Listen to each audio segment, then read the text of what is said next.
El ganadero que trabajó con el diablo.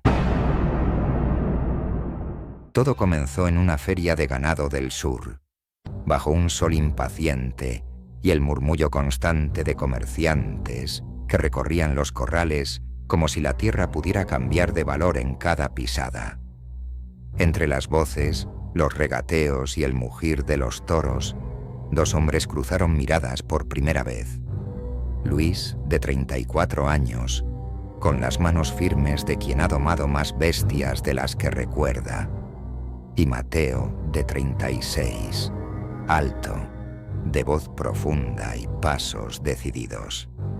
Ambos llevaban años en el negocio sin saber el uno del otro y sin necesitarse.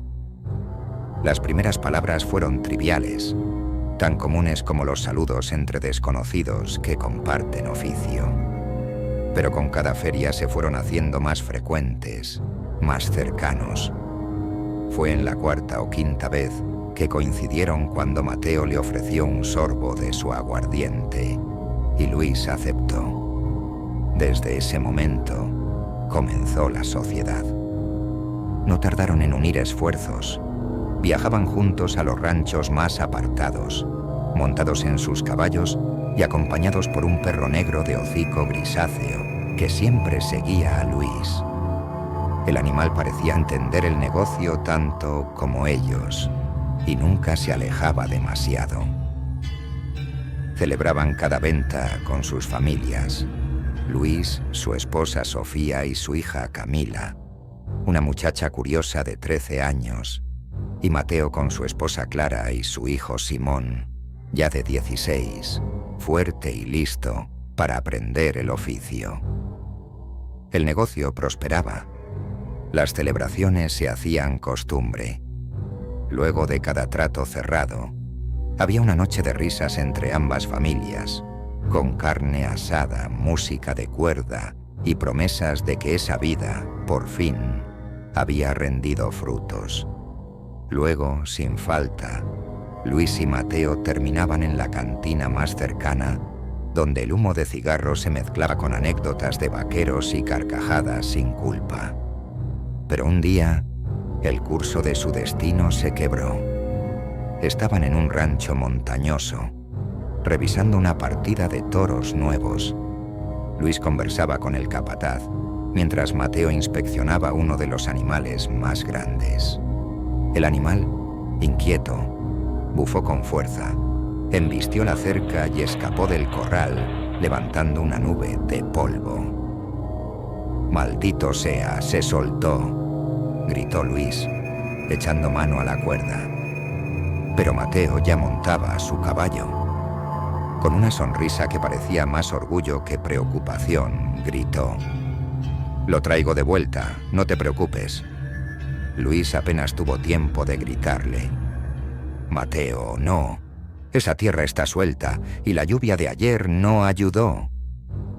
Pero Mateo ya estaba galopando, con la velocidad de quien no conoce el miedo ni el peso del barro húmedo. El caballo resbaló justo al borde de una colina, soltando un relincho que partió el aire. Mateo salió volando, golpeando el suelo con una pierna que crujió de forma seca.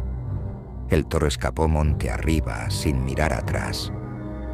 Luis corrió, tropezando entre las ramas hasta encontrarlo. Lo levantó como pudo. Lo cargó sobre el lomo del caballo. Mateo no gritó. Apretó los dientes y dijo, con voz rasposa: «No te culpes. Así es este trabajo». Los médicos confirmaron que la recuperación tardaría varios meses. Cuando Mateo ya estuvo en casa, Luis fue a ver cómo estaba, y con frustración en el rostro, Mateo le dijo: «Tú sigue, Luis. No puedes parar ahora. Tu familia necesita lo que construimos. Yo me las arreglo con Simón en el campo». Luis quiso replicar, pero Mateo ya se había dado la vuelta, apoyado en una muleta improvisada. Mateo se vio obligado a quedarse en casa, apoyándose en muletas, ayudando con las labores del campo como podía. Luis, por su parte, volvió a trabajar solo, acompañado únicamente por su perro. Los días se hicieron largos y solitarios. No era lo mismo sin la voz de Mateo al lado, sin los silencios compartidos de dos hombres que sabían lo que valía el ganado y lo que costaba cada viaje. Pero el deber apremiaba. Camila necesitaba zapatos nuevos. Sofía tenía cuentas pendientes con la tienda del pueblo. Luis no podía detenerse. Fue a un rancho apartado, al norte del valle, donde estaba por cerrar un trato con un viejo ganadero de mirada desconfiada, cuando escuchó un relincho agudo. Un caballo apareció del otro lado del potrero, con un jinete que no se parecía a nadie de por allí. Vestía como cualquier otro vaquero, chaqueta de cuero, sombrero caído sobre los ojos y una barba prolija que parecía desentonar con el polvo del camino. Pero lo que lo diferenciaba no era su aspecto, era su presencia. Había algo en él que hacía callar a los pájaros, algo que hacía que el aire se volviera más denso. Se presentó como Elías, dijo que también negociaba toros. Lo hizo con voz serena, pero firme. Y cuando tomó la cuerda para probar un animal, lo lazó con tal precisión y fuerza que incluso el dueño del rancho entrecerró los ojos con desconfianza. Luis lo miró fascinado. Había conocido buenos ganaderos, pero ninguno como él. Esa misma tarde, Elías se le acercó. Le habló sin rodeos. «Te he visto trabajar. Eres bueno, pero podrías ser mejor». Luis tardó en responder. Lo miró de frente. Elías no bajó la vista. «Estoy solo. Si quieres, trabajamos juntos». Elías sonrió, como si hubiera estado esperando esa respuesta desde mucho antes. Desde entonces, los viajes fueron más rentables. Elías conocía ranchos que Luis jamás había pisado. Sabía leer el comportamiento del ganado como si los toros le hablaran. Nunca fallaba un trato, nunca se enojaba, nunca se equivocaba. Las ganancias crecían semana tras semana. Luis comenzó a comprar más tierras. Su nombre se hizo conocido en ferias, donde antes pasaba desapercibido. El dinero, la abundancia, el prestigio, todo se multiplicaba. Pasaron meses y Luis crecía en prosperidad, pero también lo hacían los murmullos. «Ese hombre no es de aquí», decían algunos. Yo lo vi hace 15 años en la feria de Monterizo. Tenían el mismo rostro, el mismo maldito sombrero, decía un anciano ganadero con voz temblorosa. Luis escuchaba los comentarios sin responder. Fingía no darle importancia, pero en el fondo, algo en él comenzaba a despertar una inquietud sorda. A kilómetros de allí, en su rancho, Mateo escuchó lo mismo. Al principio pensó que eran chismes. Luego, su hijo Simón le contó que un vaquero nuevo trabajaba con Luis, que la gente decía cosas extrañas, que algunos sentían escalofríos cuando él entraba a una cantina, aunque nadie sabía explicar por qué. Fue una tarde, mientras alimentaba a las bestias, que un viejo ganadero se le acercó. Un hombre de rostro curtido, con más cicatrices que recuerdos. «Ese forastero, ya lo vi antes», le dijo con voz baja. «Trabajó con un amigo mío hace 20 años. También le trajo fortuna, hasta que desapareció. Solo quedó su caballo y una soga carbonizada». Mateo palideció. Esa tarde releyó unos antiguos libros de supersticiones, buscó nombres olvidados en manuscritos del pueblo y finalmente, en una vieja libreta heredada de su abuelo, encontró lo que buscaba. Mientras tanto, esa noche, en la cima de su éxito, Elías llevó a Luis a una colina, donde el viento silbaba entre las piedras. Allí, con la luna llena como testigo, encendieron una fogata y le habló con voz clara. «Luis», dijo con voz tranquila, «ha llegado la hora de pagar». Luis lo miró confundido. El silencio entre ambos se estiró como un lazo a punto de romperse. «¿Pagar qué?», preguntó. Elías sonrió, no con burla, con certeza. «Creíste que todo esto era gratis». Avanzó un paso. Las tierras, los toros, la abundancia que nunca escasea, la suerte que nunca falla. No lo lograste solo, Luis. Fui yo quien te abrió la puerta. Luis se puso de pie de golpe. «¿Quién eres tú?». Elías bajó la cabeza lentamente. Cuando volvió a alzarla, sus ojos no eran ya humanos, brillaban como brasas eternas.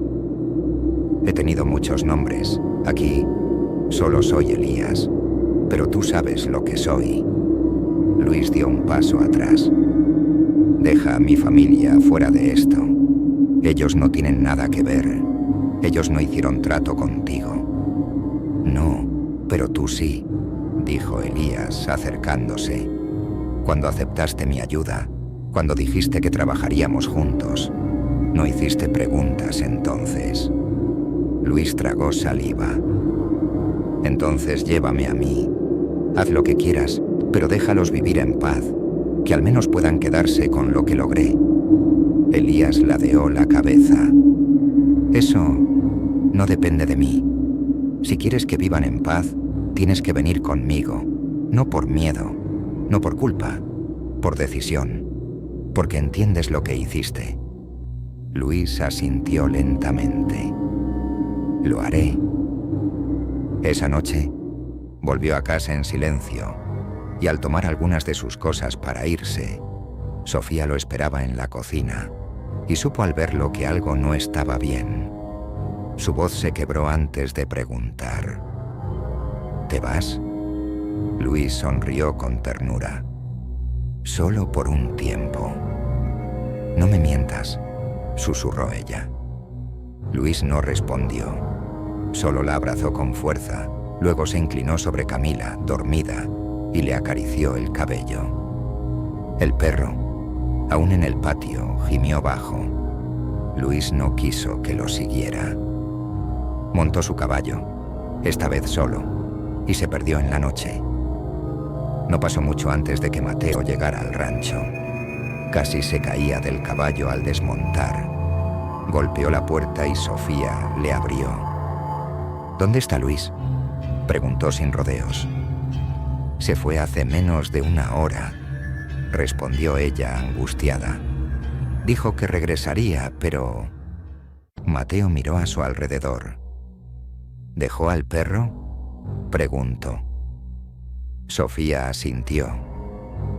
Mateo sintió un escalofrío. Se llevó una mano al pecho, donde guardaba el medallón heredado de su abuelo. Entonces, ya fue a entregarse. No explicó más. Pidió al perro que lo acompañara, montó otra vez y partió tras su amigo. El animal lo guió, sin perder el rastro. El ambiente cambió con cada kilómetro. La tierra parecía más húmeda, los árboles más torcidos, el aire más denso. El cielo se encapotó sin tormenta, y en medio del monte, justo antes del amanecer, vio el claro. Y a Luis. Estaba allí, de pie frente a Elías, ambos quietos como estatuas, como si esperaran que el mundo los dejara solos. «Luis», gritó Mateo desmontando con torpeza. Luis giró apenas el rostro. Sus ojos se llenaron de una tristeza inmensa. «No debiste venir, Mateo». «Él no es un hombre», dijo Mateo. «Y tú no hiciste un trato con un ganadero. Lo hiciste con algo más antiguo que este valle». Elías alzó la mirada con expresión inmutable. «Estás interrumpiendo un pacto sellado», dijo. «Tú vives de eso», dijo Mateo, sacando el medallón del abrigo. «Del silencio, de la ignorancia. Pero yo leí sobre ti en las crónicas antiguas del rancho Garibay, en las notas del padre Vilches, en los relatos del Monte Quebrado». Elías frunció los labios por primera vez. No todos los hombres son tan leales. Luis lo miró. «¿Qué pasa si digo que no?», preguntó con voz apenas audible. «Te quedarás con lo ganado, pero pagarás con lo que más amas». Luis respiró hondo.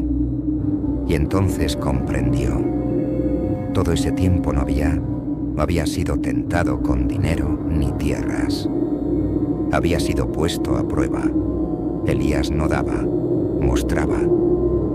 «Entonces no, renuncio a todo», dijo Luis. El forastero dio un paso hacia él, pero Mateo se interpuso, medallón en alto. El viento giró en espiral. El perro ladró como nunca. Elías alzó la mano, pero ya no tenía fuerza. Su forma se desdibujó. Su cuerpo se descompuso en sombras, polvo, ceniza, y desapareció. Luis cayó de rodillas. Mateo lo sostuvo. «Volvamos», dijo, «antes de que el amanecer se lo lleve todo». Días después, Luis vendió parte de sus terrenos. Se alejó del comercio y se dedicó al campo. Mateo hizo lo mismo. Volvieron a sus familias, sin gloria ni aplausos, pero con algo más valioso: paz. Nunca más se supo del forastero, pero algunos dicen que en ferias de otros pueblos hay veces que aparece un hombre silencioso, con chaqueta de cuero, sombrero caído y ojos que parecen brasas eternas, y que siempre ofrece prosperidad a quienes se atreven a trabajar con él. Si quieres ver más contenido como este, suscríbete y activa la campanita de notificaciones.